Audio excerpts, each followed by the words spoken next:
नात्यांमधील नैतिकता जपणे किती महत्त्वाचे असते याचाच प्रत्यय या घटनेतून येतो। मुंबईमधील नालासोपारा भागात 35 वर्षांची महिला तिचा पती व 2 मुलांसोबत राहत होती। त्याचवेळी तिच्या घरी तिच्या 21 वर्षाच्या भाच्याचं येणं जाणं वाढलं होतं। तरुण भाच्याचा स्वभाव तिला आवडू लागला होता, त्यामुळे ती भाच्याशी जवळीक साधण्याचा प्रयत्न करू लागली आणि त्याच प्रयत्नांना भाच्यानेही प्रतिसाद द्यायला सुरुवात केली। पण यातूनच असं काही घडलं की ते पाहून बघणाऱ्याचाही काळजाचा ठोका चुकला। मुंबईतील नालासोपारा परिसरात सायरा बानू ही 35 वर्षाची महिला राहते। 2 मुलं आणि नवरा असा तिचा परिवार। घरातील सर्व जबाबदारी सायरा बानू पार पाडत होती। याच काळामध्ये तिच्या घरी भाचा शमी येत होता।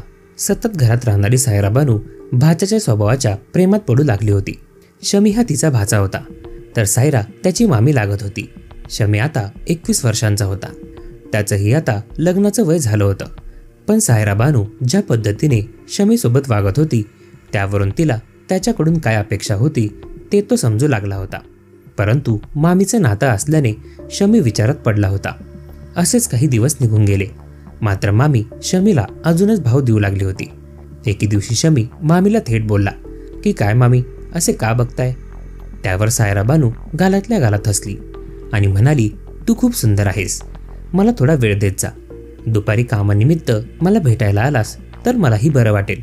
आता सायरा बानूचा इशारा शमीच्या लक्षात आला होता, त्यामुळे एके दिवशी संधी साधून दोघांच्या सहमतीने संबंध सुरू झाले।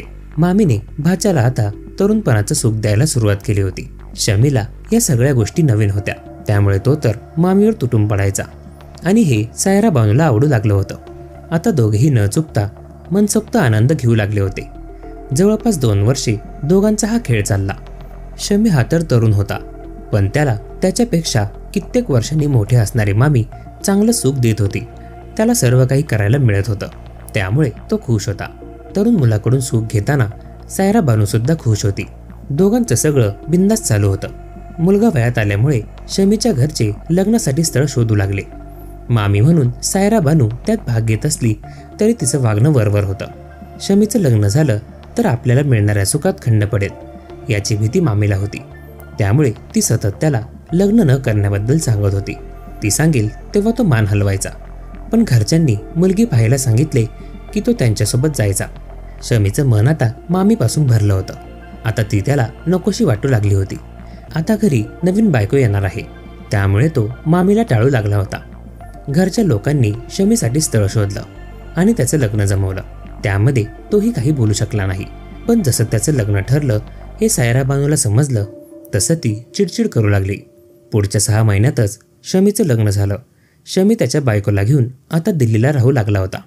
आता शमी नवीन लग्नाच्या आनंदात व्यस्त होता, त्यामुळे त्याला मामीकडे जायला वेळ मिळत नव्हता। यामुळेच मामीची चिडचिड होऊ लागली। मामी त्याला फोन करायची, पण तो काही फोन उचलत नव्हता।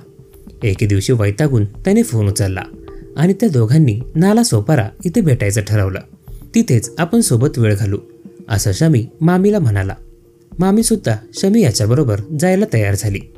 तो दिवस होता 28 मे 2024चा। शमी हा सायरा बानूला घेऊन नालासोपारा मार्गे धनीबागच्या डोंगरात गेला। सोबत वेळ घालवण्यासाठी त्याने काही उत्तेजक गोष्टी आणल्या होत्या। अनेक दिवसापासून सायरा बानू शमीच्या प्रेमासाठी तळमळत होती। डोंगराच्या उघड्यावरच दोघांनी वेळ घालवायला सुरुवात केली। काही वेळ उलटून गेला। ते दोघेही आता शांत झाले होते। काही वेळाने शमीला त्याच्या बायकोचा फोन आला। तेव्हाच मामीने शमीला तू लग्न का केलंस असा प्रश्न विचारला। त्यावेळी शमीला राग आला। तुला काय करायचं आहे असं उलट उत्तर त्याने सायरा बानूला दिलं। 2 वर्षापासून शमी माझ्याबरोबर आहे, पण त्याची प्रेमाची भाषा वादात बदलू लागली होती। त्यामुळे सायरा बानूला त्याचा प्रचंड राग आला होता। तिने शमीला दोष देत भांडण करायला सुरुवात केली। काही क्षणात त्यांचं टोकाचं भांडण सुरू झालं। शमी हा सायरा बानूच्या कटकटीला कंटाळला होता। त्याच रागात त्याने त्याच्यासोबत असलेला चाकू काढला आणि सायरा बानूच्या गळ्यावर मारला। जेव्हा चाकूचा वार तिच्या गळ्यावर झाला तेव्हा ती खाली कोसळली। सायरा बानू तडफडत होती, पण शमी तिच्याकडे दुर्लक्ष करत होता। सायरा बानू ही मयत झाल्याचं समजताच शमी याने सायरा बानूचा मृतदेह डोंगराच्या पायथ्याला गवतात फेकून दिला आणि शमी तिथून थेट दिल्लीकडे रवाना झाला। पाठीमागे कोणत्याही प्रकारचे धागेदोरे त्याने ठेवले नव्हते। 28 मे 2024चा दिवस उजाडला। पालघर जिल्ह्यातील वसई पोलीस ठाण्याच्या हद्दीत डोंगराच्या पायथ्याला एका अनोळखी महिलेचा मृतदेह आढळला. तिची हत्या करण्यात आल्याचं प्राथमिक अंदाज होता. पोलीस ठाण्याचे पोलीस निरीक्षक जितेंद्र वनकोटी, गुन्हे शाखेचे सोपान पाटील, तुकाराम भोपळे, सुरेंद्र शिवदे आणि त्यांच्या अन्य साथीदारांनी तातडीने घटनास्थळ गाठले. घटनास्थळाची पाहणी केली असता त्या ठिकाणी पोलिसांना काही उत्तेजक गोष्टी आढळून आल्या. सायरा बानूच्या अंगावर बुरखा असल्याने ही महिला मुस्लिम समाजातली असावी असा अंदाज होता. पण या महिलेची ओळख पटेल असा कुठलाच पुरावा पोलिसांना मिळत नव्हता. महिलेची ओळख पटवणे कठीण काम होते, पण पोलिसांनीही आव्हान स्वीकारून तपास जोमाने सुरू केला. तपासाचे चक्र वेगाने फिरायला सुरुवात झाली. मृतदेहाच्या बाजूला सापडलेल्या गोष्टी एकमेव पुरावा होत्या. त्यानुसार पोलिसांनी त्या भागातील मेडिकल दुकानाचा शोध घेतला. त्या ठिकाणी ज्या व्यक्तीने हे सर्व घेतले त्याचे सीसीटीव्ही फुटेज मेडिकलमधून पोलिसांना मिळाले. मात्र यावरून पोलिसांना काहीच लक्षात येत नव्हतं.